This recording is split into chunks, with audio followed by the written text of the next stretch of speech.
네, 저희 함께 우리 공동체가 고백하는 믿음이 무엇인지를 나누는 시간을 갖고 있는데요. 앞에 5주 동안 우리가 믿는 바에 대해서 나눴다면 오늘은 성경에 대해서, 다음 주는 기도에 대해서, 그리고 그 다음 주는 예배에 대해서 좀 나누는 시간을 가지려고 합니다. 오늘은 성경에 대한 이야기를 하려고 하는데요. 우리가 역사라고 부르는 것은 그리스의 헤로도토스를 시작으로 삼습니다.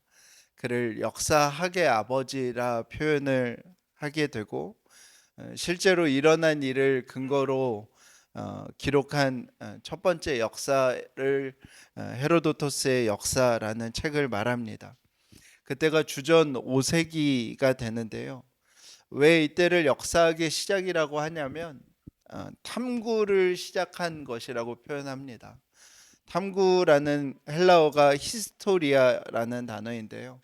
지금으로 말하면 취재를 하고 사실 기록을 하여 책을 기록한 첫 번째 책이 바로 헤로도토스의 책이기 때문입니다. 우리가 역사를 히스토리라고 부르는 이유도 바로 이 탐구라는 단어에서 시작한 말입니다. 그리고 역사 기록을 이제는 취재하고 사실을 기록하는 일이라고 우리가 폭넓게 이해하는 것도 여기에서 시작을 합니다. 그럼 한 가지 의문이 드죠. 그럼 주전 5세기 이전에는 사람들이 현장을 취재하고 사실을 기록한 게 없을까? 있겠죠. 근데 왜 어떤 것이 배제되었기에 왜 헤로도토스의 이 역사책을 첫 역사의 기록이라고 사람들은 평가하는 것일까라는 생각을 하게 되죠. 뭐가 배제됐을까요? 신화와 신이 배제된 첫 번째 기록이 그 책이기 때문에 그렇습니다. 어떤 일이 일어났을 때 그것을 신의 어떤 역사, 신의 개입 혹은 신의 진노라고 기록하는 것이 아니라 그 문제를 가져온 인간의 탐욕, 인간의 문제, 또 어떤 누군가가 가진 용기에 대하여 기록한 책이기 때문에 그렇습니다. 우리가 지금의 과학을 근대 과학이라고 표현을 하는데 근대 과학의 시작은 갈릴레오 갈릴레이입니다. 왜 우리가 이때부터 과학, 우리가 지금 표현하는 과학의 시작이라고 표현을 하냐면 관찰된 것을 수학적으로 증명해야만 과학이라고 부르기 시작했기 때문입니다. 그 전에는 그런 과학에서 무엇이 있었을까요? 과학에서도 신화와 신이 있고 철학적 사유가 담겼던 것이 근대과학 이전의 과학이고요. 근대과학 이후의 과학은 우리는 철저하게 관찰되고 그 관찰을 수로 증명할 수 있어야 과학이라고 부르기 시작했습니다. 여러분, 성경은 역사책일까요? 과학책일까요? 그 어느 에도 속하지 않습니다. 성경은 기록된 사실을 취재와 사실 기록만을 위하여 전달한 책일까요? 그렇지 않습니다. 성경은 관찰된 것을 수학적으로 숫자로 증명하기 위하여 과학적 사실을 전달하기 위하여 기록된 책일까요? 역시 그렇지 않습니다. 성경은 왜 기록했을까요? 하나님의 어떤 분인지를 하나님의 백성에게 알려주시기 위하여 기록한 책입니다. 17세기 이전의 사람들은 지금 우리처럼 과학적 사고를 하지 못했습니다. 되게 신기한 일인데요. 우리는 모든 시대의 사람들이 우리와 비슷한 생각을 한다고 생각하지만 17세기 이전의 사람들은 지금 우리가 생각하는 과학적 사고를 아예 하지를 못했습니다. 과학적으로 수학적으로 관찰한 것을 증명하는 사고 자체가 되지 않았던 사람들입니다. 그럼 5세기 이전의 사람들은요, 어떤 일이 생기면 이것은 인간의 욕심에 의해서, 인간의 탐욕에 의해서, 또 어떤 것들은 인간의 용기에 의해서 일어난 것이라고 생각하지 못했습니다. 무슨 일이든 신의 진노구나, 신의 질투구나, 신의 축복이구나, 이 생각 외에는 없던 사람들이 5세기 이전의 사람들입니다. 성경의 역사가 한 4,000년 동안 기록이 되었거든요. 여러분, 구약을 기록하고 구약을 받아들고 구약을 읽고 듣던 사람들은 어떤 것으로 전달했을 때 그 이야기를 받아들일 수 있었을까요?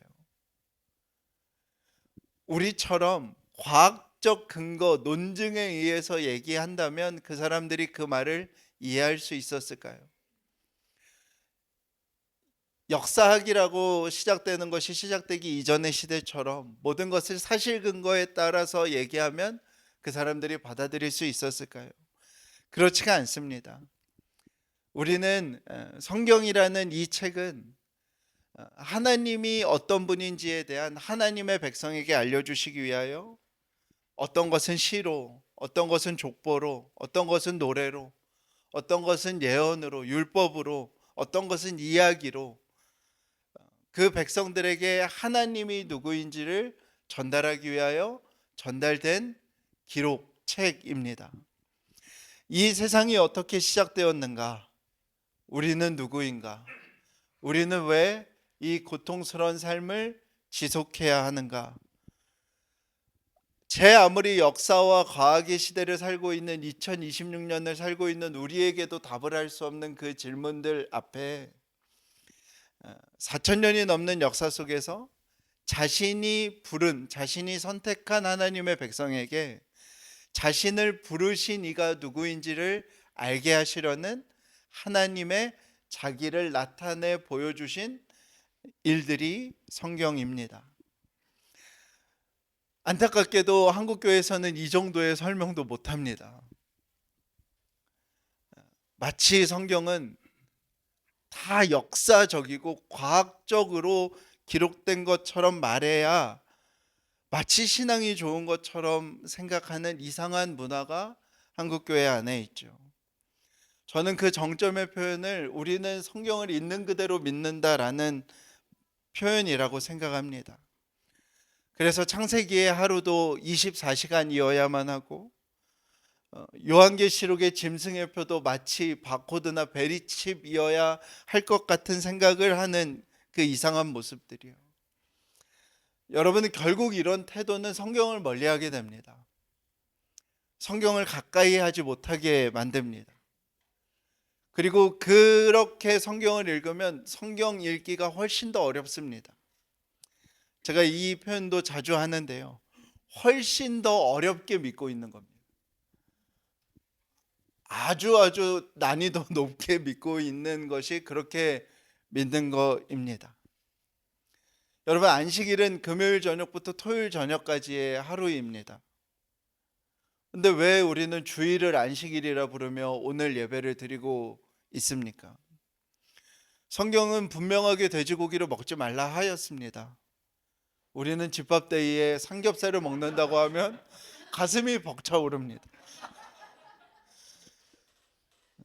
고린도전서에서는 여자는 머리를 밀거나 탁발을 하거나 수건을 쓰라고 하는데 우리 교회 여성분들 중엔 탁발을 하셨거나 베일을 쓰고 있는 분들이 한 분도 안 계십니다.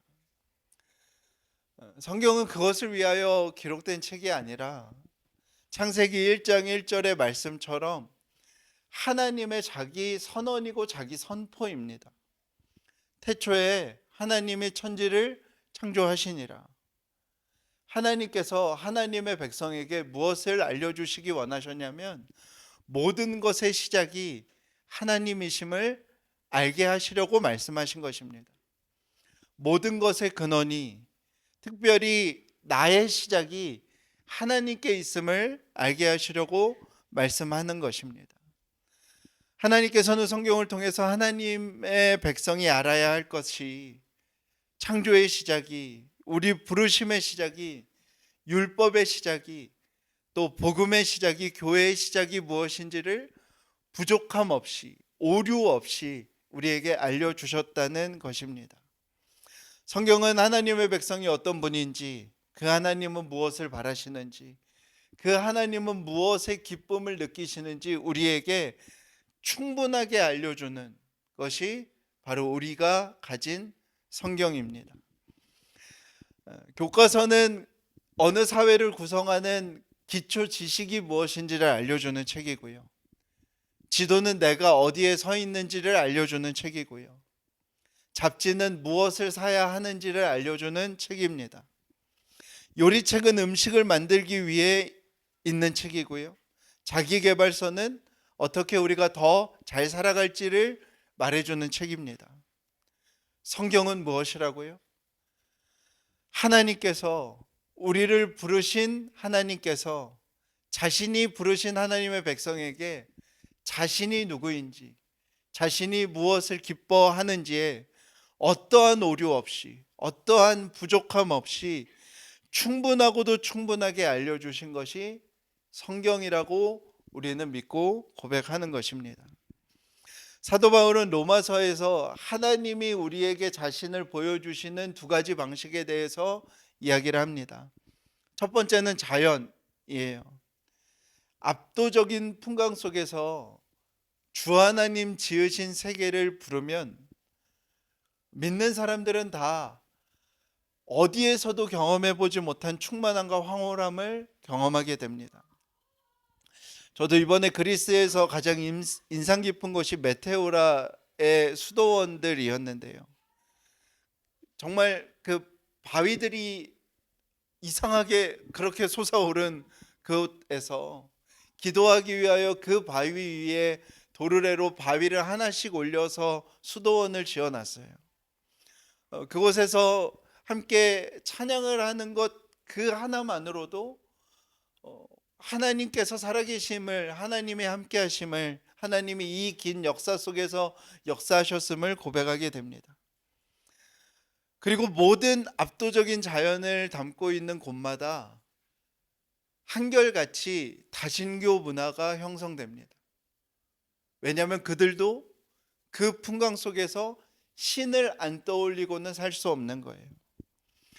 문제는 자연을 통해서 신을 인식하지만 그 신이 어떤 분인지, 그 신이 무엇을 기뻐하는지, 무엇 때문에 기뻐하는지를 알 수 없습니다.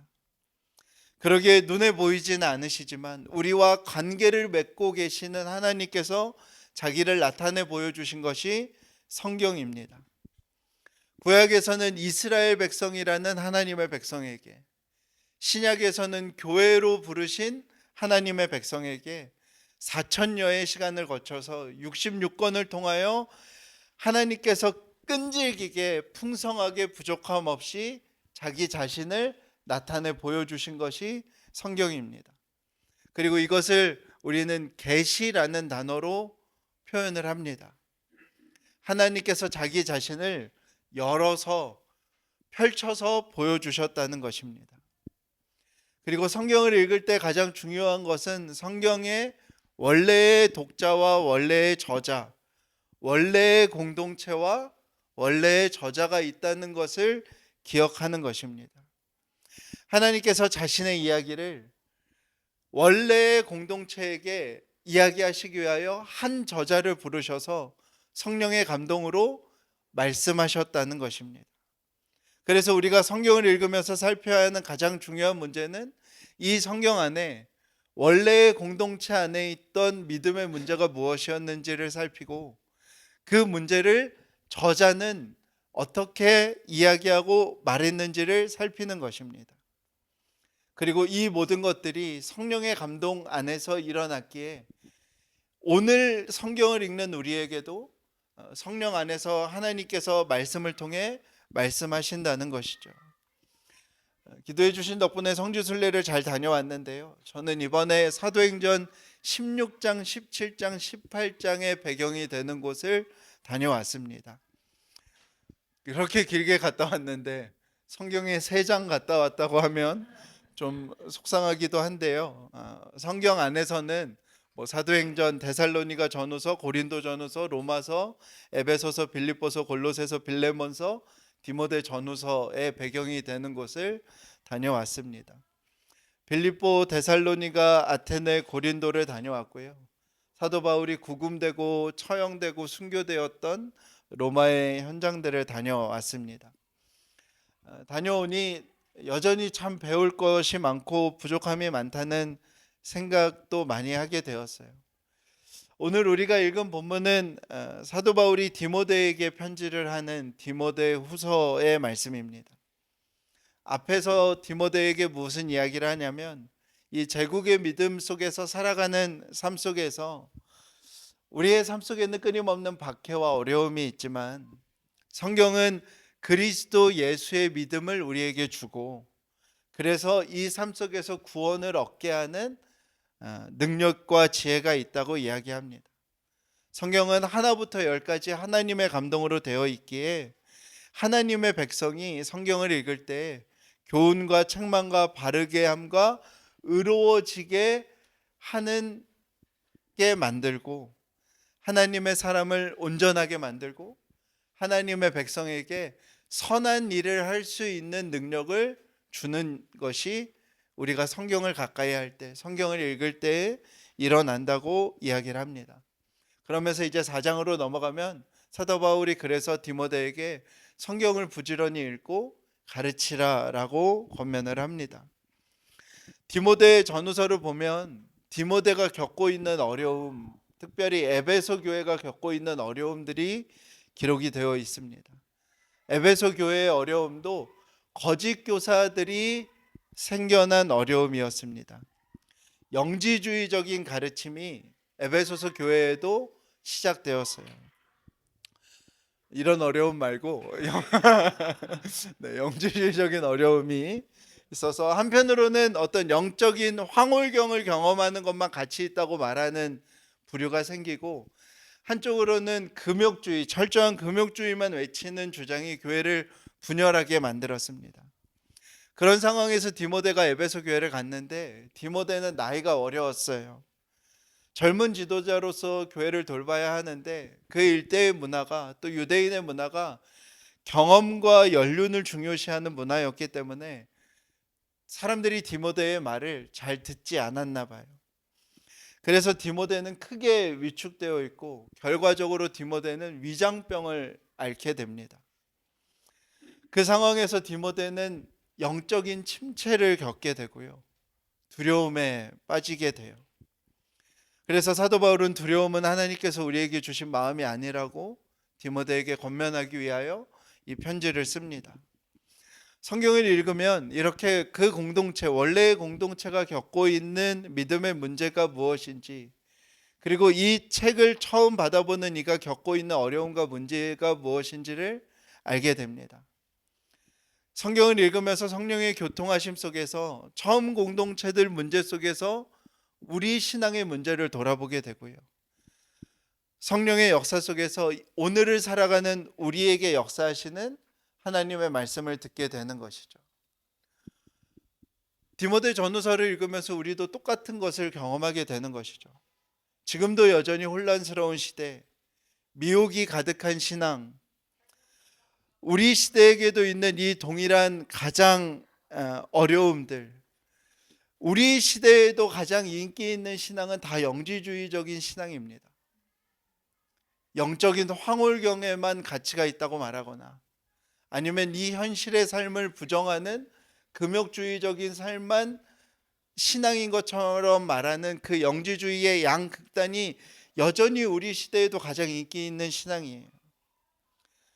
내가 속한 곳에서 어긋난 신앙으로 우리가 다 혼란스럽고 고통스러워하는 우리의 모습들, 그 속에서 우리의 연소함, 우리의 부족함, 우리의 지식의 짧음, 우리 안에 있는 연약함들이 아무런 효용이 되지 않는 것 같은 마음의 답답함들, 그 아픔과 눈물이 우리의 신체에 나타나고 그 속에서 우리는 영적인 침체와 두려움을 겪게 되는 일들이 우리에게도 있잖아요.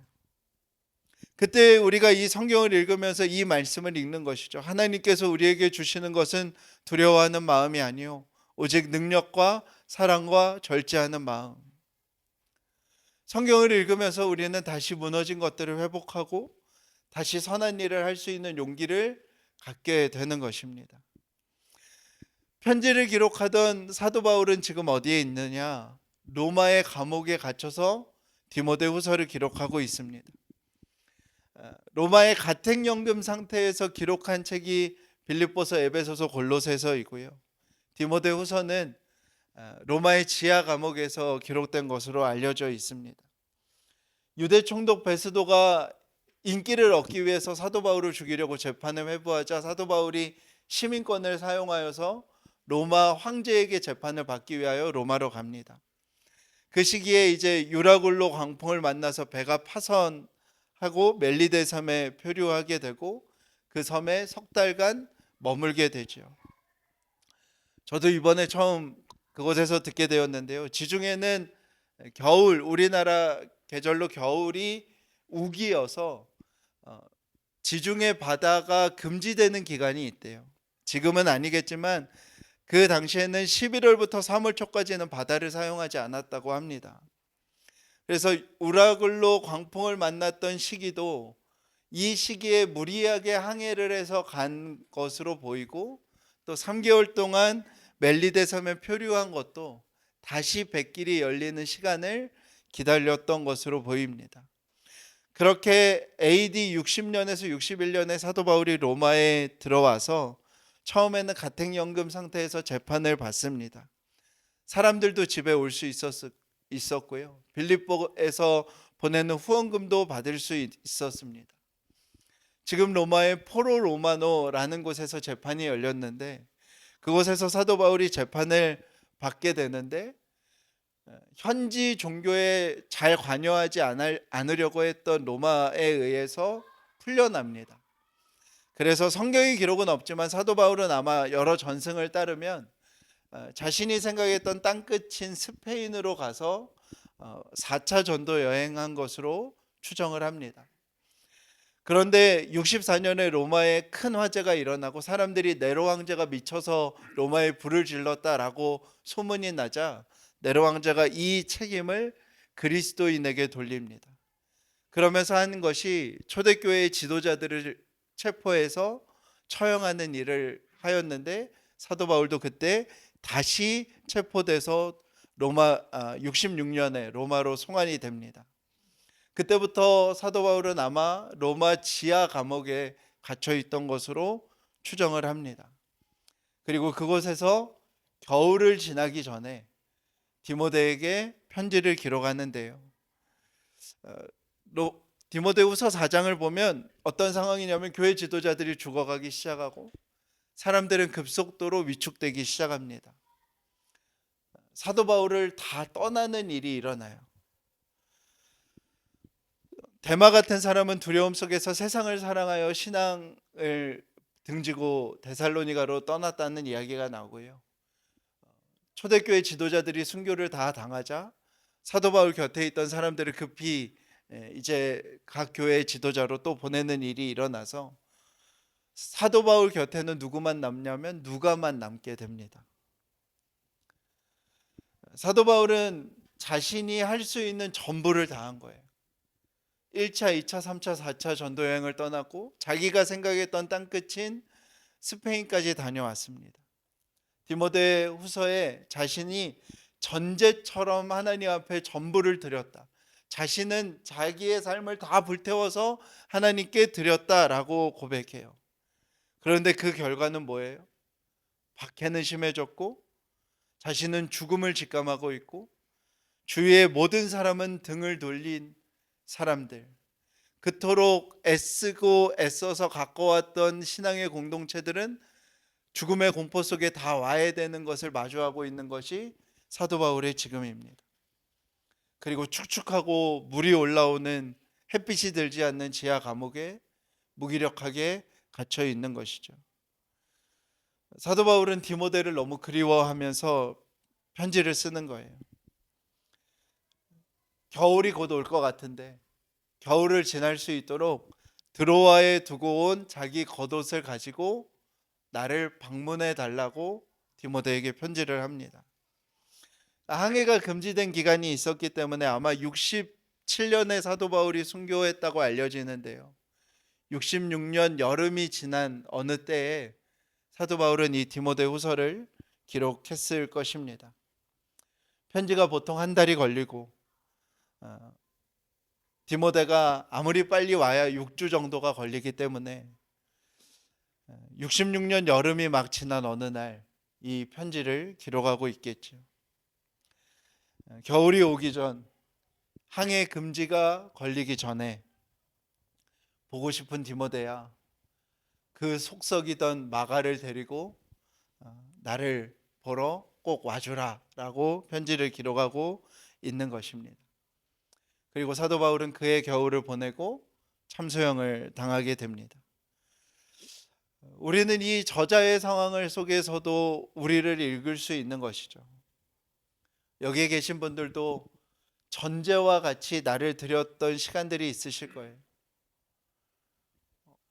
정말 하나님 앞에 드리는데 후회와 망설임이 없었던 시간들이 있으실 거예요. 바치는 게 기뻤던 시간들이 있으실 것입니다. 그런데 결과가 더 가혹한 핍박이 기다리고, 내 주위에 사랑했던 이들은 다 등을 돌리고 떠나고, 햇빛이 들지도 않는 캄캄한 곳에 나 하나 남겨진 마음이 들기도 하는 때, 그런 겨울이 우리에게 찾아오기도 합니다. 남겨진 날이 많지 않는 것이 느껴지고, 마지막을 함께하고 싶은 이들이 떠올려지기도 하고, 그래도 겨울 외투 한 벌 들고 나를 찾아줄 사람이 하나쯤 있음에 안도하게 되는 그 사도 바울의 마지막 고백처럼 우리의 모습이 그럴 때가 찾아오죠. 그때 디모데후서 4장 18절 마지막 구절에 이렇게 기록을 합니다. 주보에 있는데요, 한번 같이 읽어볼까요? 시작. 주님께서 나를 모든 악한 일에서 건져내시고 또 구원하셔서 그분의 하늘나라에 들어가게 해주실 것입니다. 그분께 영광이 영원 무궁하도록 있기를 빕니다. 아멘. 이제 정말 사도 바울에게 남겨진 소망은 하늘나라, 죽어서 가는 천국 외엔 없고, 우리의 삶을 영화롭게 하신, 영광스럽게 하신 그분께 영광을 돌리는 것 외엔 없음을 고백하는 그 고백이라 할지라도, 그 고백이 아주 단단하게 고백되어지는 사도 바울의 모습을 통해서도 오늘을 살아가는 우리의 모습을 읽게 되는 것이죠. 성경은 다 이처럼 원래의 저자와 원래의 독자가 있습니다. 요한계시록도 원래의 저자와 원래의 독자가 있습니다. 그리고 원래의 저자와 원래의 독자가 이해하지 못할 내용은 성경에 기록되지 않았습니다. 성경의 어디를 보면서 지금의 대한민국 사람만 알게끔 기록된 성경이 있다고 말하는 것은 그 자체가 사실일 리가 없습니다. 그거에 미혹당하면 어떻게 해야 될까요? 신천지나 하나님의 교회나 JMS나 다 한결같이 말이 안 되는 이유는 다른 것에 있는 것이 아니라 이것에 있습니다. 2026년 대한민국 사람만 알게끔 기록된 성경은 있을 수 없습니다. 다시 한번 보편성은 신앙의 되게 중요한 주제임을 기억하셔야 됩니다. 성경은 기록된 순간부터 지금까지 모든 민족, 모든 세대, 모든 사람들에게 동일하게 역사되어야 합니다. 그리스도 예수의 믿음으로 이 삶에서 구원을 얻게 하는 지혜가 있고, 하나부터 열까지 하나님의 감동으로 기록되어 있고, 하나님의 백성에게 교훈과 책망과 바르게 함과 의로워지는 것에 유익하며, 하나님의 사람을 온전하게 하고 하나님의 백성이 선한 일을 할 수 있는 그 보편성이 훼손되지 않아야 진리입니다. 여러분, 우리 모두에게는 다 우리만 아는 어두운 감옥 같은 자리가 있고, 또 다가오는 겨울이 우리에게 있습니다. 누구도 나를 변론해주지 않을 때가 찾아오고요, 모두가 나에게 등을 돌리는 순간들도 있습니다. 이제는 할 수 있는 게 없다는 것을 마주해야 되는 겨울의 순간이 우리에게 찾아옵니다.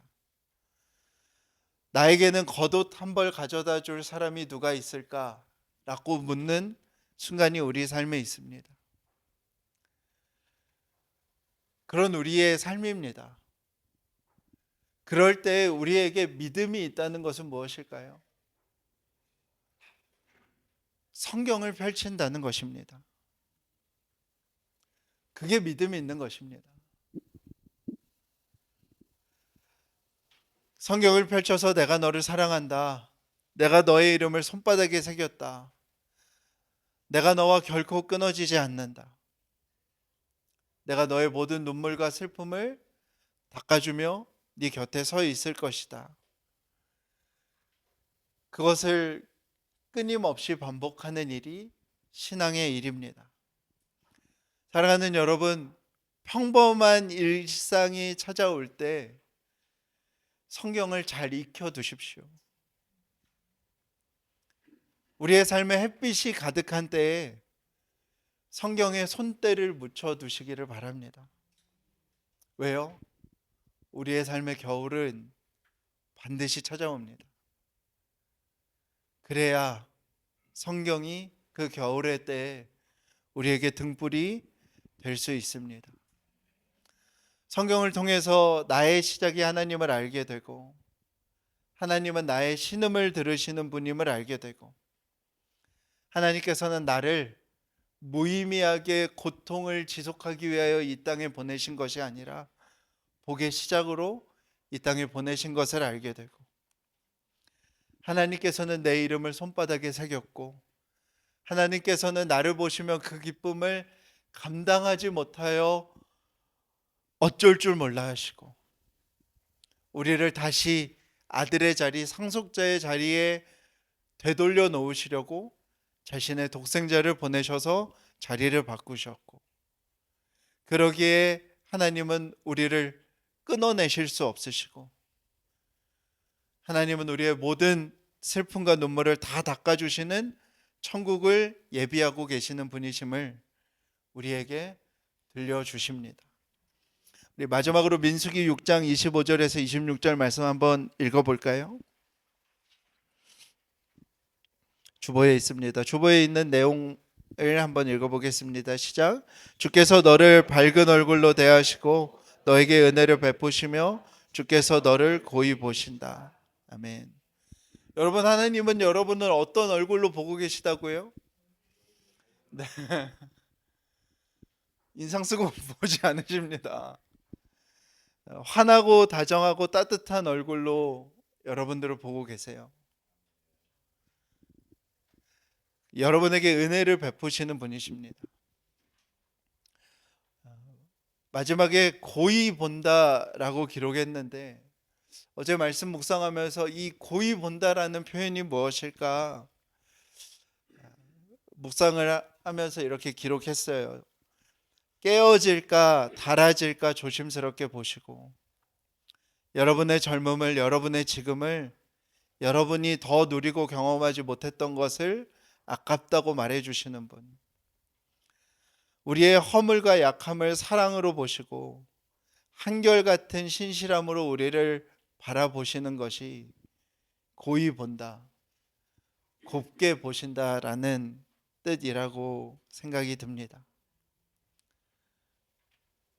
여러분, 하나님이 저와 여러분을 곱게 보세요. 오늘도 옆에 계신 분과 인사하면서 마무리를 하도록 하겠습니다. 오늘은 성경을 드시거나 아니면 주보에 있는 매일 성경 묵상 부분을 가리키시면서 인사하도록 하겠습니다. 우리 옆에 분과 인사하실 텐데요. 오늘의 포인트는 억양에 약간 경상도 억양을 좀 쓰셔서 하시면 좋겠어요.